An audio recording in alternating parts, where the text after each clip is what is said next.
I'm so fortunate that the work I'm doing on my dissertation these days allows me to study phenomena like the faith-based presidency and connect these developments to the history of this religious movement, the movement that I call my spiritual home. This work allows me to see how events, even centuries ago, still have such a powerful influence on who we are today and why we do what we do. There's a particular story that I've been focusing on lately in my research about the tension between religious belief and doubt, and how Unitarian Universalists have come to do things the way we do when so many other mainstream religious movements go about being religious very differently. In particular, I want to challenge the cliche that being religious is fundamentally about unquestioning belief, about simply accepting what authorities tell us. And I want to explore an alternative that welcomes us into that space between the two extremes of total belief and total doubt. The story that I'd like to tell you really begins in the 1500s, when reformers felt like the Roman Catholic Church had become too corrupt. And so these reformers promoted a doctrine called sola scriptura, that is, by scripture alone. The idea that it is the Bible and not popes or bishops or church tradition that teaches us what we really need to know about goodness and salvation, as they spoke about it then. It might surprise you to find out that it was the forebears of Unitarian Universalists who actually took this doctrine most seriously. They took the lessons of the Bible very seriously and studied it thoroughly to be able to figure out its teachings and its intention. However, anybody who has ever studied the Bible thoroughly knows that getting a straightforward answer out of it is not a simple thing. It's a collection of stories and ancient practices and conflicting teachings, and by the late 1700s, it had become a really urgent task for scholars and clergy to try to figure out what these writings really meant to say. Here in the United States, our democratic experiment with individual liberty produced an exceptionally complicated religious setting. The rest of the world just looks at us and shakes their heads. From this nation's beginnings, Americans have been very ambivalent about other people having power over us. Religious, political, you name it. And so another idea spread, imported from Scottish philosophers, that truth is not the special property only of the highly educated, but is in fact clearly understandable and accessible to everyone. An important part of my research is how this idea spread, how it became part of evangelical Christianity in the claim that every word of the Bible is completely clear and unambiguous and easily understood by anyone. But what about beliefs that don't reflect how the world actually works? Or how about when life doesn't go the way our beliefs say it should? Author Jennifer Hecht reminds us that our expectations of the world aren't often satisfied by reality. She writes in her book, Doubt, A History, quote, "We live in a meaning rupture because we are human and the universe is not. That is, we want the world to conform to our expectations about fairness, perfection, rationality, security, etc. But what many of us find is that the world doesn't always cooperate with our wishes." One possible response to this feeling of tension is the one given by many evangelicals over the last 2 centuries to insist that there is no conflict. There is no problem, there are no questions, there are no mysteries, truth and knowledge are simple and clear. Thank you very much. This approach to knowledge became very popular in the 1800s, influencing the practice of science and religion alike, which many of you know is the topic of my dissertation. Evangelicals expected that events would agree with their common sense, and they rejected any explanation that didn't, such as Darwin's theory of evolution, or the evidence that the Bible was written by many different authors in different times and places. They rejected those messages because they didn't agree with their own understanding of common sense. In the United States, this particular common sense philosophy provided the foundation for the conservative religious movements that became fundamentalist Christianity in the early 1900s. But another way of responding to that feeling of tension, that feeling of conflict between our wishes and what the world actually does, is to question our beliefs. Not everyone is able to simply accept traditional teachings that don't reflect our experiences of the world, that don't reflect how our lives actually unfold. When I speak with people who are new to Unitarian Universalism, I'm reminded of how much is at stake for them as they try to resolve this feeling of conflict between their beliefs and their experiences. Some of them fear that challenging the teachings of their childhood will destroy what they have been taught is the foundation of goodness, belonging, and meaning. They commonly ask me questions like, I don't think that I believe in a God. Is that okay? I reassure them that many Unitarians, most Unitarian Universalists, in fact, have the same sorts of questions about their experiences, but that this questioning is not a loss of faith. It is, in fact, what we do as people who take seeking very seriously. Because religious language is one of the places that we've become most aware of that conflict, I'd like to explore a couple of those loaded words that we wrestle with. In this case, faith and belief. I remember when I was a college student trying to find a spiritual community, but still having a really strong knee-jerk reaction to words like these. I had grown up around people who spoke about having faith and losing faith, of people being faithful and faithless, as if faith were a possession that you could hold or keep or lose. Above all, I heard people using that word to describe how proud they were about their unquestioning belief, especially their willingness to believe something when it contradicted the evidence that they were faced with. They were proud of their faithfulness, of their faith. My interest in history, however, has helped me to realize that these words have a lot of meanings, and so I now really see them in a new light, and I understand how useful they can actually be in my journey, in my life as a seeker. When we look at how these words function in other languages, we see so much more vividly what has happened to them in our use in the English translation.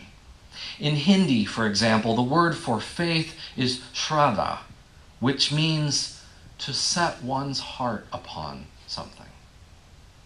In Hebrew, aman, in Greek, pisteuo, in Latin, credo, all of these different versions having that same meaning of setting our hearts upon something that we cherish and trust.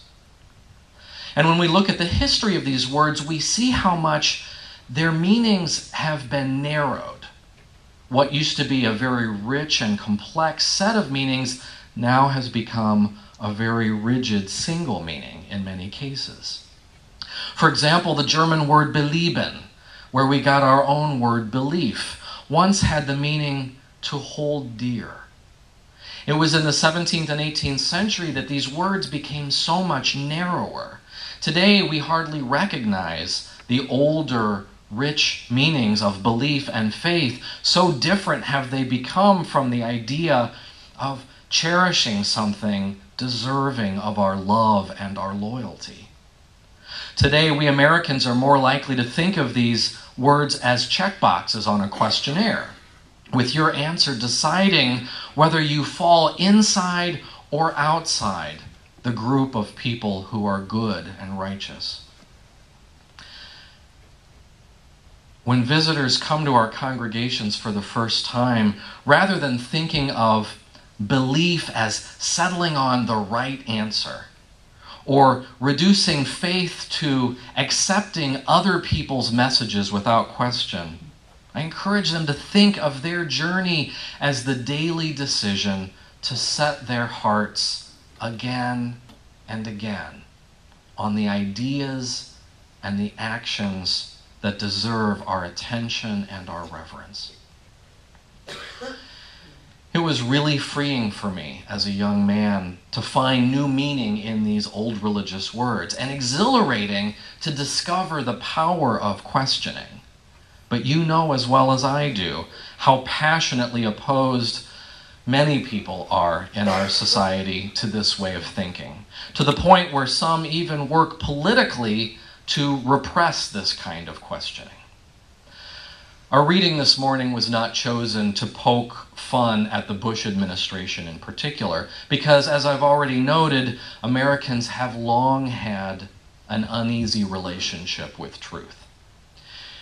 You may have also seen in the news just a few weeks ago when the Texas GOP announced their 2012 platform, which included this statement, quote, "We oppose the teaching of higher order thinking skills, critical thinking skills, and similar programs which have the purpose of challenging a student's fixed beliefs and undermining parental authority." It's there in black and white with no attempt to hide it. Developments like that remind me of the importance of congregations like this one, where I know that people feel safe to bring out their critical thinking skills without embarrassment, without apology, to question what they're being told, and to wrestle honestly with the big questions, including expressing their doubts. Again, to me, that is central to what it means to be a seeker, is to ask questions and to feel doubts.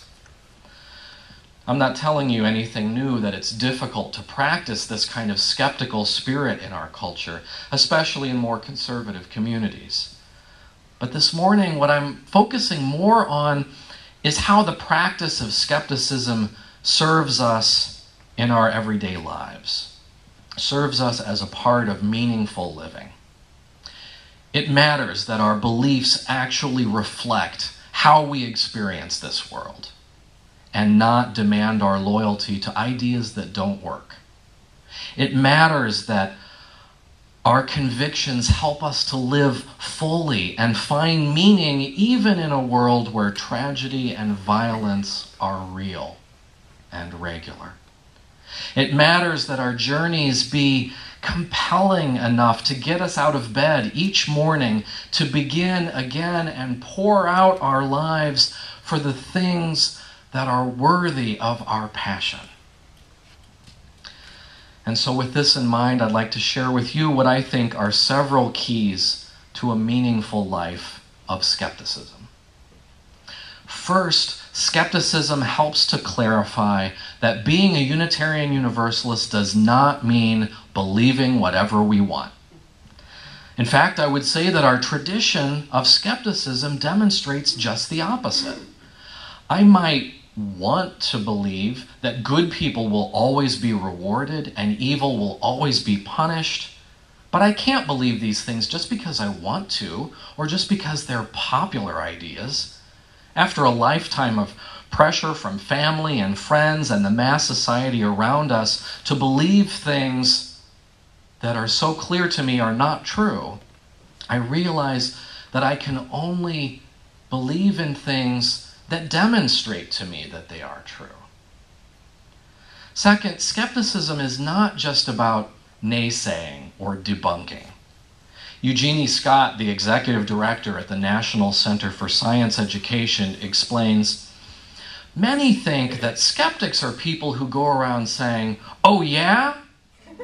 That's not it at all. To me, the essence of being a skeptic is being willing to ask, is there another explanation?" Scott reminds us that while there are certainly skeptics who take great pleasure in being contrary, this is not a part of skepticism, but of being a curmudgeon. Third, skepticism seeks explanations that can be documented with evidence. But I don't mean just the kind of things that we can measure. The evidence that our lives produce are our experiences. And looking to our experiences as evidence is, in some way, taking a scientific approach to how we guide and direct our lives. I regularly have to remind my students, especially in this age of the internet, especially in this age of Wikipedia, that they can't simply make any claim they want to. They have to back up their claims with evidence. Now, if we could just get the news media to follow this guideline, it would be a different society we live in. Fourth, although we're constantly checking in with our individual experiences, our individual sense of discernment and integrity, the approach of skepticism does not mean that we are walking our journeys alone. One of the most important lessons that I've gotten from being a Unitarian Universalist all these years is how important it is that we cultivate trusting relationships that help us challenge our biases. Because I do sometimes try to believe whatever I want. It has been so valuable to have the guidance of other wise people in a trusted community like this one to help me see where I've just been returning to my old prejudices. Fifth, the use of skepticism does not guarantee that we'll all end up in agreement. It's not a secret antidote to the diversity of experience and perspectives that we all bring to this community. Rather than hoping for a method that will smooth over and cover up all of our natural differences, this approach to the big questions still requires that we try to find our commonalities with people who don't think exactly the way we do. Lastly, on a related note, the practice of skepticism requires a certain amount of humility. One of the most important lessons of my career in science was that my conclusions would always be tentative, always unfinished, because there might be more information coming just around the corner. I might be wrong about any of my beliefs, including these points that I'm rattling off to you this morning.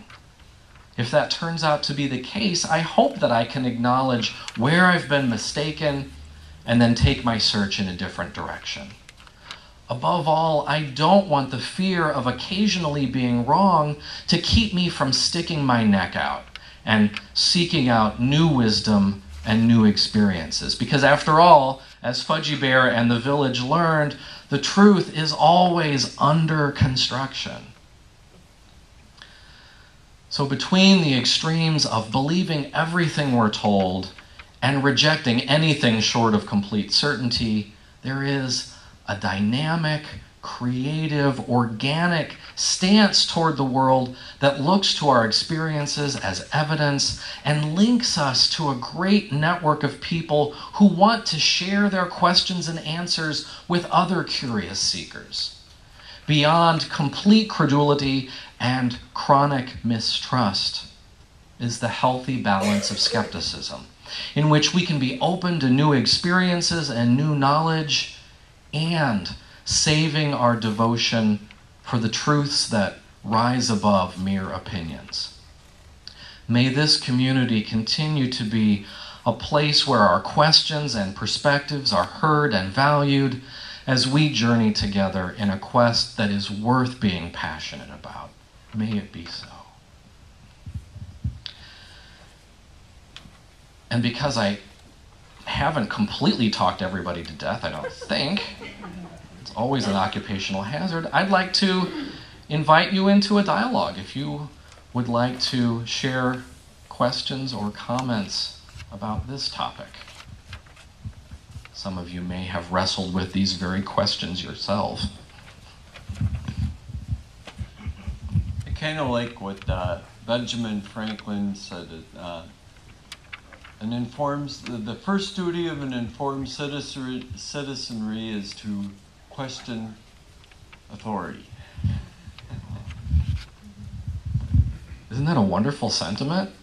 And the Buddha said, you need to question what any authority is telling you, including what I am telling you. I mean, that to me is the mark of an amazing leader or prophet, is someone who can say, question my message too. I'm as fallible as the next one. It's amazing, amazing history we have. Good morning. We can be skeptical about everything, but we do not need to be cynical. Exactly. That was what the point I was actually hoping to make in this sermon. Yes, exactly. Because the problem with Unitarian Universalists, not a problem, the challenge with Unitarian Universalists, because I love you guys, the challenge with Unitarian Universalists is not generally that we're too credulous, that we're too eager to believe what authority tells us, but exactly that. It's too easy to be in the habit, for me, I'll say this, it's easy to be in the habit of saying no as a way of maintaining control over my life. If I'm the one always saying no, I feel like I'm in charge. And I have to remind myself that the product of that can just be cynicism. I can pull back and not find myself setting my heart on anything, cherishing anything. It's safe, but the life of cynicism can also be a really barren one, too. That's a wonderful insight, Gary. Thank you. Well, sort of the baseline of all this, I can't remember who said it, Socrates, Plato. Only the idiot is never baffled. I must be a genius, then. That's wonderful. It's never baffled. Yeah, there's a lot to be baffled about. Someday, I want to come back and do another sermon because, everything that I want to say would be far too long for you to listen to. No. But don't call my bluff, Jimmy. One of my colleagues, I don't know if this was a publicity stunt or what, recently preached something like a 40-hour sermon. It was like a public spectacle kind of thing. Yeah, filibuster, yes. Yeah, you don't want to hear me doing that. But the point is, there's another element to this story that I wanted to bring in and just couldn't make room for, or the sermon would just be too long. And that is, what about people who chronically doubt things that perhaps they need to trust? Okay, so the anti-vaccination movement is not a controversial one at all that I'm stepping into, but also global climate change. There's any number of scientific or medical issues in particular that Americans really have brought out our historical mistrust of authorities and are really playing that up these days. And it makes me very anxious. But I was wrestling with how to fit that into this kind of sermon topic. Good morning. I'm new here. Lately, we're hearing a lot about Ayn Rand's work, and Paul Ryan is endorsing it. And I'm just curious where her views fit with the Unitarian, because I have a nephew who's he's a nephew-in-law. And he's literally a rocket scientist, and he's an atheist, and very comfortable in his atheism, and he is in love with Ayn Rand. And I am confused then how the religious right can use Ayn Rand, and where that fits, where Ayn Rand's skepticism fits with the Unitarian view. That's a whole sermon. Oh, goodness. I feel myself getting warmed up for another. That's a wonderful question, Pam. I was a rocket scientist in college, and I loved Ayn Rand. So yes, well, I was 18, so yes. I mean, part of what Rand's work offers is this romanticized image of the lone voice surrounded by idiots. I mean, all of her books have this kind of theme in them, that everyone around you is stupid and lazy, you are the brilliant one, and you're going to forge your path, and you're not going to let them slow you down. And so you see some similarities with things like Thoreau, right? You know, the different drummer, how romantic that idea is.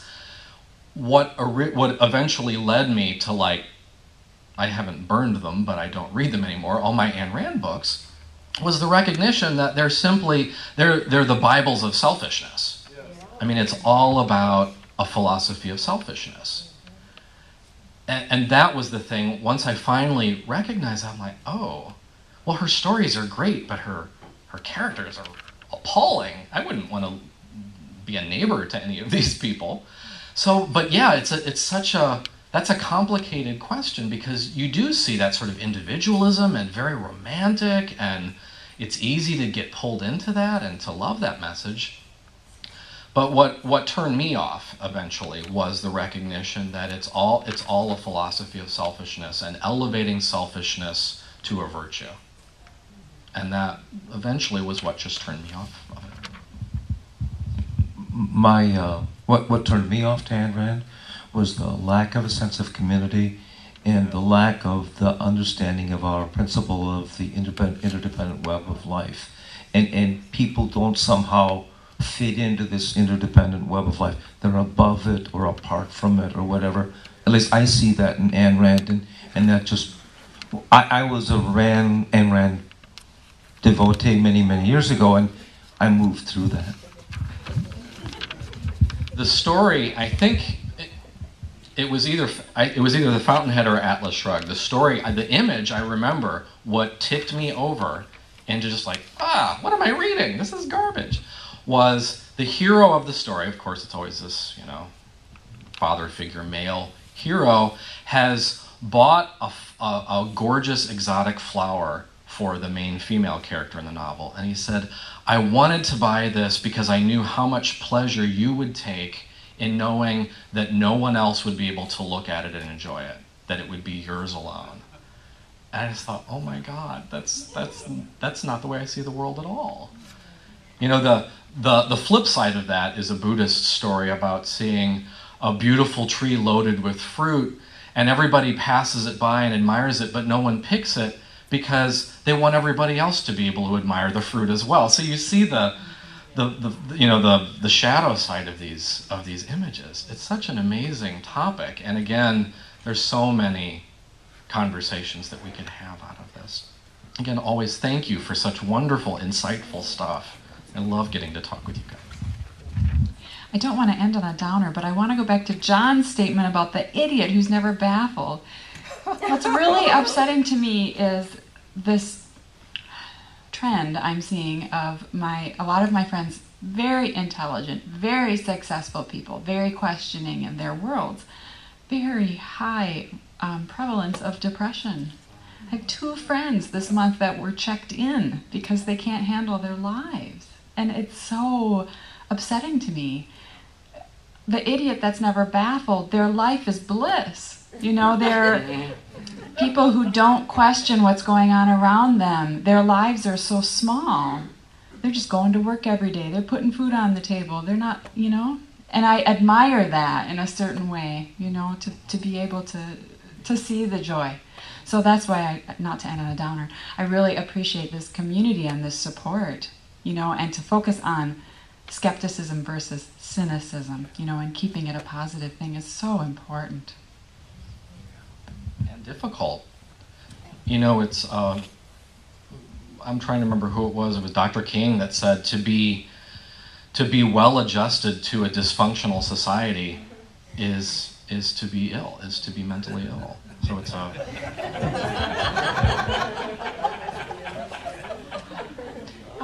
going to try to say this succinctly and short, and it's difficult. I